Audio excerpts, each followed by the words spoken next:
एक छोटा सा गांव था सोनापुर। इस गांव में रेखा नाम की महिला अपने पति संजू के साथ रहती थी। संजू सुबह काम पर जाता और शाम को लौटता था। वह अक्सर अपनी पत्नी के साथ झगड़ा करता था। आज संजू कहता है, तुम आजकल घर पर बिल्कुल ध्यान नहीं दे रही हो। तो उसकी पत्नी कहती है, ध्यान नहीं देती तो आपको सब कुछ अपने हाथ से करना पड़ता, फिर यूं बैठकर भाषण नहीं दे रहे होते। फिर संजू कहता है, कल जो 50 रुपए दिए थे वो दो, कुछ काम है। तो रेखा कहती है, मेरे पास नहीं है। तो संजू पूछता है, क्यों, कहाँ गए? कल ही तो दिए थे। तो रेखा बोलती है, सामान आ गया, मैं पूरे सप्ताह का सब्जी ले आई। फिर संजू गुस्सा होते हुए कहता है, अरे दिमाग ठीक नहीं है क्या तुम्हारा? इतनी सब्जी एक साथ लाने की क्या जरूरत थी? मुझे तुम कटोरी भर सब्जी नहीं देती तो यह आती किसके लिए है? फिर रेखा कहती है, आपको नहीं देती तो क्या मैं खुद खा जाती हूँ? यह तोद है न जो आपकी ऐसे ही नहीं बढ़ रही। तभी संजू कहता है, देखो तुम मेरे पेट के बारे में कुछ ना करो, नहीं तो। रेखा कहती है, नहीं तो क्या? तभी संजू उठकर खड़ा हो जाता है और रेखा के पास जाकर बोलता है, नहीं तो अच्छा नहीं होगा। तो रेखा कहती है, अरे जाओ जाओ। फिर संजू कहता है, जबान संभाल के। फिर से रेखा कहती है, कहा ना जाओ जाओ। इतने में संजू उसे मारने के लिए हाथ उठाकर रुक जाता है। फिर रेखा कहती है, क्या हुआ, क्यों रुक गए? अब यही बाकी रह गया था। फिर संजू बोला, मैं औरतों पर हाथ नहीं उठाता। फिर रेखा घर से बाहर चली गई। दूसरे दिन फिर संजू काम से लौटा तो रेखा कहीं नहीं दिखाई दी। फिर संजू आवाज लगाता है, अरे सुनती हो, अरे कहाँ हो तुम? जल्दी से पानी लेकर आओ। कोई आवाज नहीं आई। संजू रसोई में जाकर देखता है, वहां भी कोई नहीं था। फिर वह घर के बाहर आकर एक औरत से पूछता है, भाभी रेखा को कहीं देखा है क्या? तो वह औरत कहती है, नहीं भैया, मैंने तो उसे आज नहीं देखा। तभी एक आदमी भागता हुआ संजू के पास आया और घबराते हुए बोला, भैया वो भाभी? तो संजू बोला, हाँ भैया, मैं तुम्हारी भाभी को ही ढूंढ रहा हूँ, न जाने इस समय कहाँ गई है। फिर वह आदमी कहता है, भैया वो भाभी वहाँ। फिर संजू कहता है, कहाँ है बताओ तो। वह आदमी कहता है, भैया आप चलो मेरे साथ। आदमी उसे लेकर जंगल के पास तक गया। वहाँ काफी लोगों की भीड़ थी। संजू को देखते ही वे दूर हट गए। वहाँ सफेद कपड़ों में लिपटा एक शव है। फिर संजू कहता है, अरे यह कौन है? क्या हो गया इसे? तभी एक गांव वाला कहता है, भैया हमें बताने की हिम्मत नहीं है, तुम खुद ही देख लो। संजू ने जैसे ही कफन उठाया वह जमीन पर धड़ाम से बैठ गया और जोर जोर से रोने लगा। रेखा, ओ रेखा, उठो उठो, अरे क्या हो गया तुमको? अरे घर चलो। तभी एक गांव का व्यक्ति कहता है, भैया अब यह कभी नहीं उठेगी। पिछले 2 घंटे से हम तुम्हारा इंतजार कर रहे थे। फिर भी संजू कहता है, ए रेखा चलो उठो, चलो मेरे साथ मजाक मत करो, तुम उठ जाओ। तो फिर से वही व्यक्ति कहता है, भैया तुम खुद को संभालो। फिर संजू सर पटक कर रोने लगता है और कहता है, यह क्या हो गया, मेरी तो दुनिया ही उजड़ गई। तभी 2 पुलिस वाले आ गए। गांव वालों ने रोते हुए संजू को पकड़ा। एक पुलिस वाला लाश का मुंह आयना करने लगा और कहने लगा, यह हत्या का मामला है, किसी ने यहाँ पर कुछ होते हुए देखा? तो एक गांव वाला कहता है, नहीं साहब, हमने तो कुछ नहीं देखा, हमें तो इस लालू ने बताया था। फिर लालू बोला, साहब मैंने कुछ नहीं देखा, मैं तो यहाँ से गुजर रहा था तो देखा यहाँ पर भाभी गिरी हुई पड़ी थी। पास आकर मैंने नब्ज देखी तो बंद थी। फिर मैंने सब गांव वालों को बुलाया। फिर पुलिस वाला कहता है, इसका मतलब हत्या कैसे हुई है तुम्हें नहीं पता? तो लालू कहता है, ना ना साहब, सच्ची मुझे तो कुछ भी नहीं पता।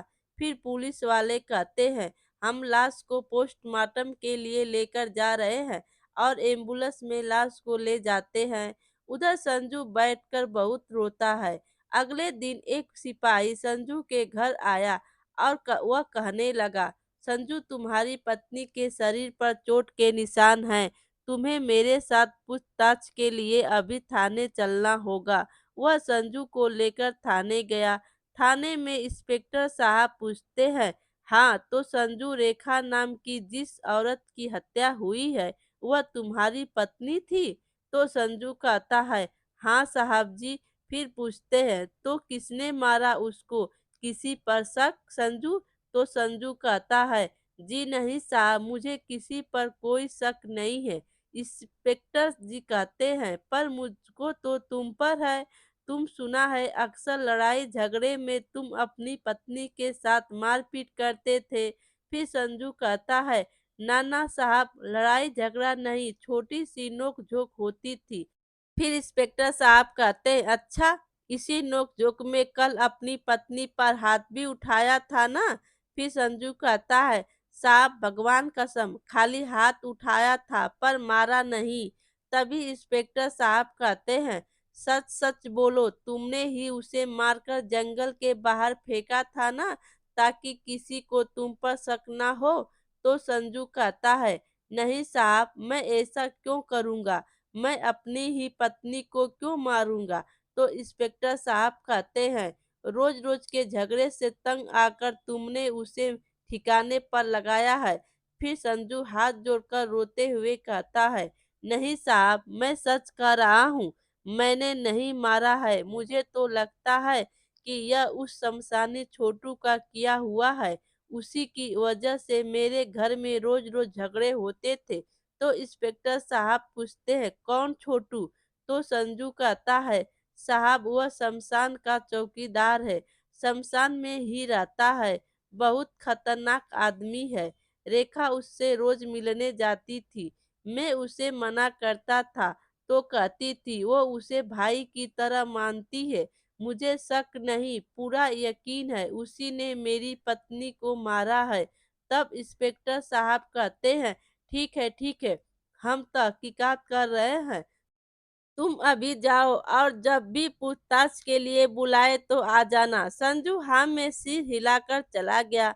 इंस्पेक्टर सिपाही के साथ शमशान गया। वहाँ किसी का अंतिम संस्कार हो रहा था और छोटू वहाँ एक कंबल और लाठी लिए कोने में खड़ा था। तभी सिपाही छोटू से पूछते हैं, तुम ही हो छोटू, इस शमशान के चौकीदार? छोटू बोलता है, हाँ, मैं ही हूँ। फिर सिपाही बोलते हैं, हमें तुमसे पूछताछ करनी है। फिर छोटू कहता है, अरे कौन सी पूछताछ? आपका कौन मर गया यहाँ? तो सब अनंत में विलीन होने आते हैं। फिर सिपाही आता है, वो ज़्यादा फिलॉसफी झाड़ रहा है, अपनी फिलॉसफी अपने पास ही रख और जितना पूछ रहे हैं उतना ही जवाब दे।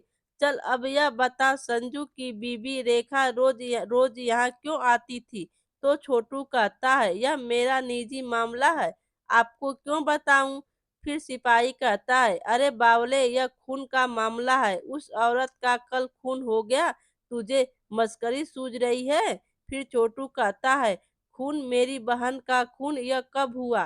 किसने किया? फिर इंस्पेक्टर साहब कहते हैं, अपनी नौटंकी यह बंद कर। पूरे गांव को पता है कि रेखा की हत्या हो गई और तुझे नहीं पता। तेरा यह ड्रामा ना हमारे सामने नहीं चलेगा। अब सीधा सीधा बता रहा है कि नहीं, तो हत्या के जुल्म में तू अंदर होगा। फिर छोटू कहता है, जी वो साहब, मैं शमशान में अकेला रहता हूँ और मुझे खाना बनाना नहीं आता है। फिर छोटू बताने लगता है, एक दिन रेखा शमशान में आई थी तो मुझसे बातें करने लगी। तो मैंने उसे बताया कि मैं शमशान में अकेला रहता हूँ और मुझे खाना बनाना नहीं आता, बड़ी परेशानी है। तो रेखा बोली, तुम्हारी इस बहन के रहते तुम चिंता काहे की करते हो? मैं हूं ना, मैं तुम्हारे लिए रोज खाना बनाकर लाऊंगी। छोटू कहता है, सच बहन?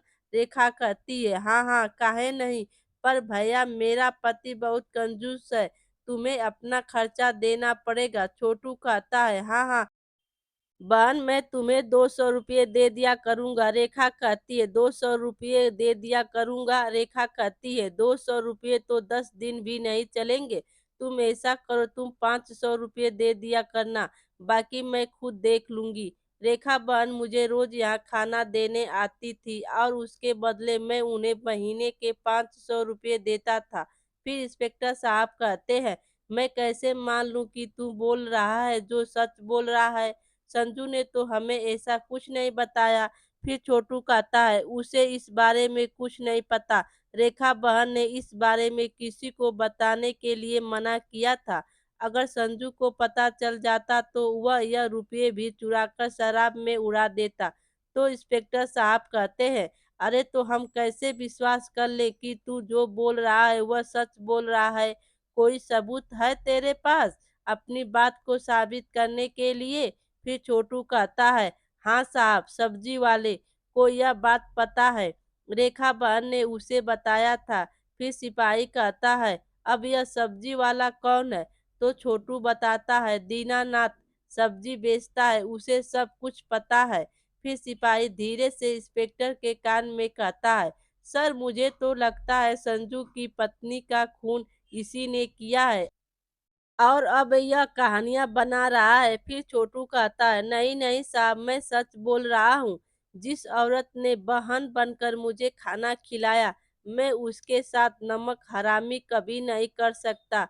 मैं रोज यहाँ पर लोगों को मिट्टी होते देखता हूँ, मुझे जीवन की अहमियत अच्छे से पता है। आप मेरी बात का विश्वास करो, मैं तो ऐसा करने के बारे में कभी सोच भी नहीं सकता। फिर इंस्पेक्टर साहब कहते हैं, अरे ठीक है, ज़्यादा ज्ञान देने की ज़रूरत नहीं है। हम अभी तहकीकात कर रहे हैं, देखते हैं क्या सामने आता है।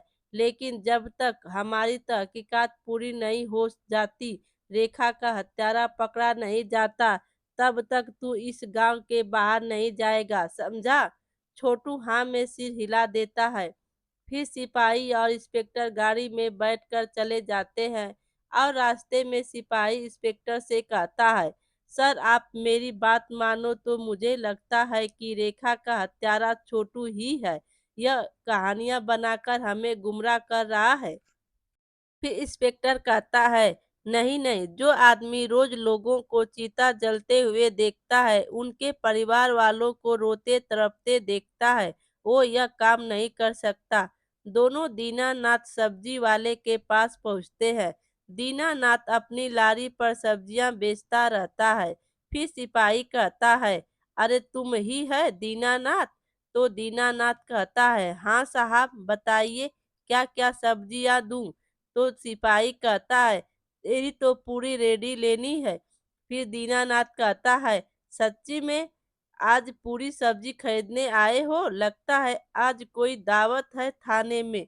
फिर सिपाही कहता है, अरे दावत तो मैं आज तेरी बनाऊंगा, ज्यादा बोल मत। हम यहाँ पर मर्डर की तहकीकात कर रहे हैं और तुझे दावत की पड़ी है। तभी इंस्पेक्टर साहब पूछते हैं, तू संजू की पत्नी रेखा के बारे में क्या जानता है? दीनानाथ घबरा जाता है। तभी सिपाही कहता है, अरे अब क्यों साफ सूंघ लिया? घबरा मत, बता। फिर दीनानाथ कहता है, साहब रेखा भाभी तो बहुत अच्छी थी, मुझसे रोज सब्जियां ले जाती थी, हाँ पैसे पूरे नहीं देती थी। तू छोटू और रेखा के बारे में क्या जानता है? वो उसके लिए खाना ले जाती थी। भाभी ने खुद मुझे बताया। फिर वो और बताने लगा कि एक दिन रेखा भाभी आई और कहने लगी, भैया गोभी और लौकी दोनों एक एक किलो दे दो। तो दीनानाथ पूछने लगता है, क्या भाभी आज का रोज इतना सब्जी क्या बात है? तो रेखा दीनानाथ को बताती है, अब तुमसे क्या छिपाऊं भैया, वह शमशान वाले छोटू भैया है ना, बेचारे खाने को लेकर बड़े परेशान रहते हैं। मुझसे देखा न गया तो कह दिया कि मैं बनाकर दे दिया करूंगी। फिर दीनानाथ कहता है, बढ़िया भाभी, तुम तो पुण्य का काम कर रही हो। एक बात बताओ, तुम्हारा कंजूस पति कुछ कहता नहीं? रेखा कहती है, वह क्या कहेगा, सुनो मुझे सब्जी कुछ थोड़ी सस्ती दे दिया करो, वो छोटू मुझे महीने के सिर्फ 500 रुपये ही देता है। फिर दीनानाथ कहता है, उन्होंने मुझे इस बात को किसी से बताने के लिए मना किया था। संजू है ना, वह बहुत ही गुस्सैला और शराबी आदमी है। जितना कमाता है वह सब खर्च कर देता है, तो भाभी को लगता था कि उसके पैसे भी वो ले लेगा। साहब, मैं इतना ही जानता हूँ। इंस्पेक्टर कहता है, और कोई बात है तो बता दे। अगर हमें बाद में पता चला कि तू कुछ छुपा रहा है तो तू अंदर जाएगा। मर्डर का मामला है, यह जमानत भी नहीं होगी। फिर दीनानाथ कहता है, साहब बस मेरा नाम बीच में नहीं आना चाहिए। तो इंस्पेक्टर कहते हैं, चल बता, कल जब भाभी सब्जी लेने आई थी तो जो उनकी पड़ोसन रमैया की पत्नी वह भी आई थी। दोनों मुझसे सब्जी ले रही थी। फिर रेखा दीनानाथ से कहती है, भैया आज 1 किलो कटहल दे दो। तो दीनानाथ कहता है, भाभी 50 रुपये किलो है। तो रेखा कहती है, हाँ हाँ दे दो, और धीरे से कहती है, छोटू ने इसके अलग से पैसे दिए हैं। तभी रमैया की पत्नी भी कहती है, भैया 1 पाव कटहल दे दो।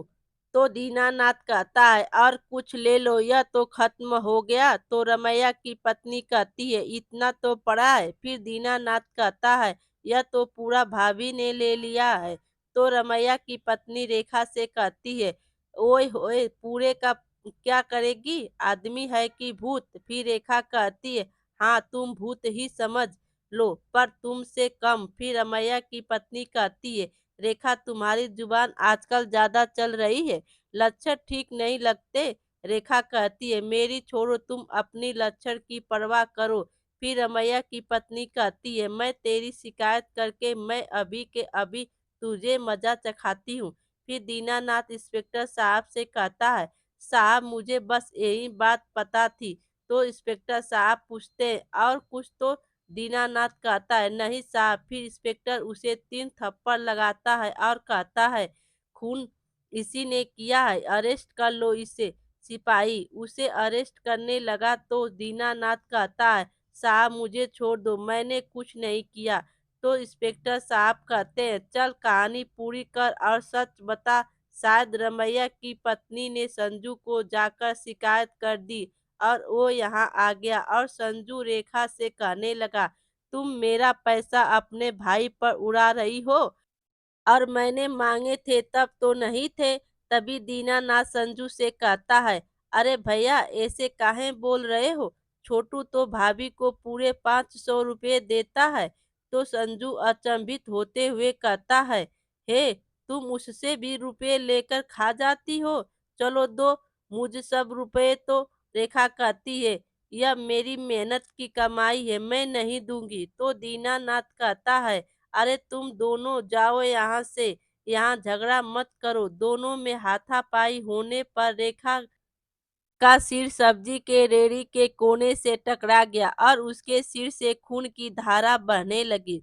संजू ने उसे उठाने की कोशिश की पर उसने दम तोड़ दिया। फिर दीनानाथ कहता है, अरे भैया यह क्या किया तुमने। फिर संजू दीनानाथ से कहता है, अरे भैया कुछ नहीं, अभी अस्पताल ले जाता हूँ, ठीक हो जाएगी। और जाते वक्त संजू ने दीनानाथ से कहा, तुम अपना मुंह बंद ही रखना, इसी में भलाई है। सारी कहानी बताने के बाद फिर दीनानाथ इंस्पेक्टर साहब से कहता है, साहब उसके बाद खबर मिली कि जंगल के पास भाभी की लाश। इंस्पेक्टर साहब कहते हैं, तुमने बात छुपाकर गुनाह किया। तो दीनानाथ कहता है, साहब मैं डर गया था, आप बचा लो।